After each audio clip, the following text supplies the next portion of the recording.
Hey guys, my name is Colin and along with my wife and 2 kids, we are currently traveling the world, living anywhere with Airbnb.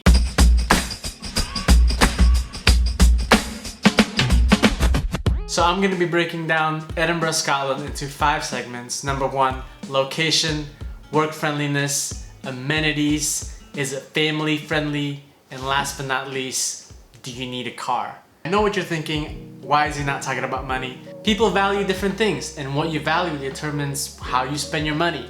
And so what I will do is give you a general vibe of how much things cost in Scotland.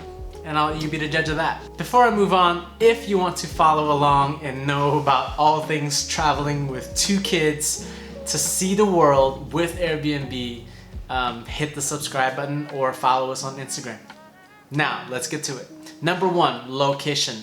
The reason why we chose Edinburgh, Scotland is because of how beautiful this city looks. Whenever we mentioned to people that we were going to live in Edinburgh, people's eyes would get wide, their jaws would drop, because it's just a magical city.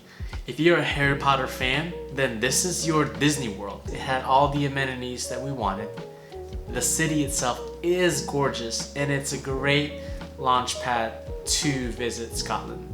There are multiple day trips from Edinburgh itself, and you can always rent a car and drive the entire country. If you want that classic look of tall old buildings and castles on top of mountains and windy curvy streets with cobblestone, Edinburgh is your place. Now these videos may be coming from our personal experience by living there for only a month.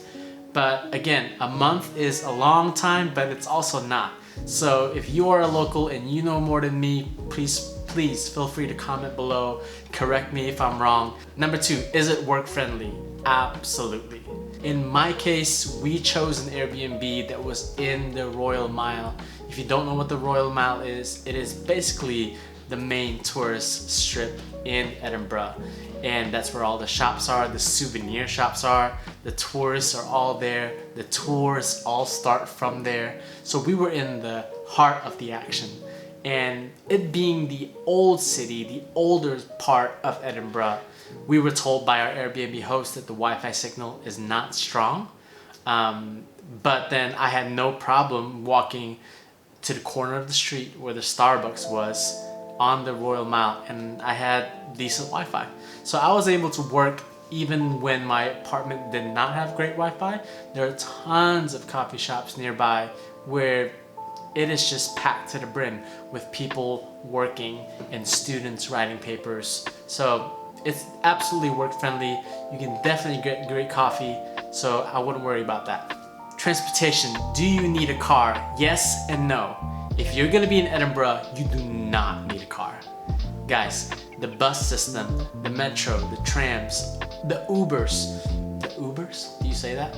Edinburgh is so well connected. The public transportation is so great. There are several apps that you have to download. I'll put that in the description below.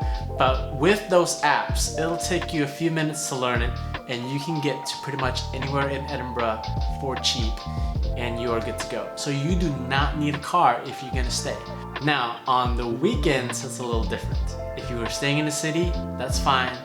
But if you're like us and you want to go to the Isle of Skye on the total opposite side of Scotland, then yes, you want to rent a car. If you want to go to the coastal villages in St. Andrews, even if it's just an hour north of the city, and if you want to jump on a train and hop to a different city, you can do that too.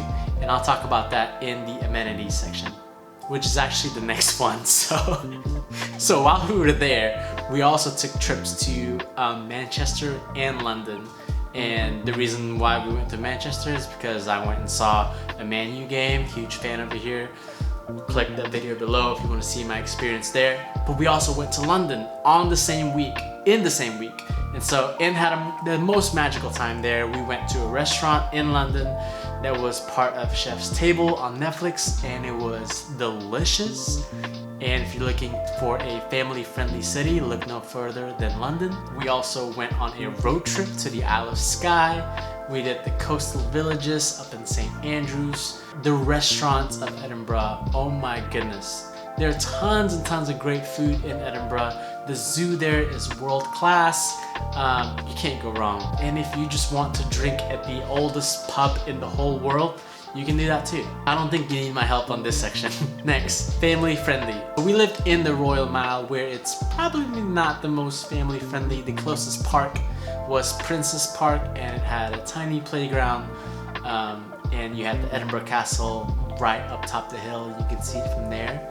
But it is a busy city with a lot going on, a lot of people, a lot of vehicles going past your kids. So I wouldn't say that being in a Royal Mile is completely family friendly, but you can always go to neighborhoods like Leith or Morningside or Brunstfield Place or Stockbridge and all these other small neighborhoods that also have great restaurants, coffee shops, Sunday markets, Saturday markets, and you can get to by bus. There are tons of places that are more family friendly. I think if we were to redo Edinburgh, we would be in the Morningside / Brunstfield Place area part of town. They had a huge park called the Meadows with 2 different playgrounds, great restaurants. Our favorite brunch place was there. That's what I would recommend if you are gonna be in Edinburgh. It's a beautiful, romantic city that has tons of natural beauty outside of it. So I'd say it's the best of both worlds. We went in October and it got slightly cold towards the end. I would again recommend going in September or in the summer when you have festivals going on, or in this, you know what, just go to Edinburgh. Don't worry about when. Maybe not the winter or January, because who wants to be cold and be rainy? But hey, go anytime. Also, before I forget, speaking about rain, embrace the rain. Everyone's walking around Edinburgh with umbrellas, strollers with rain covers. People are even rocking their wet hair.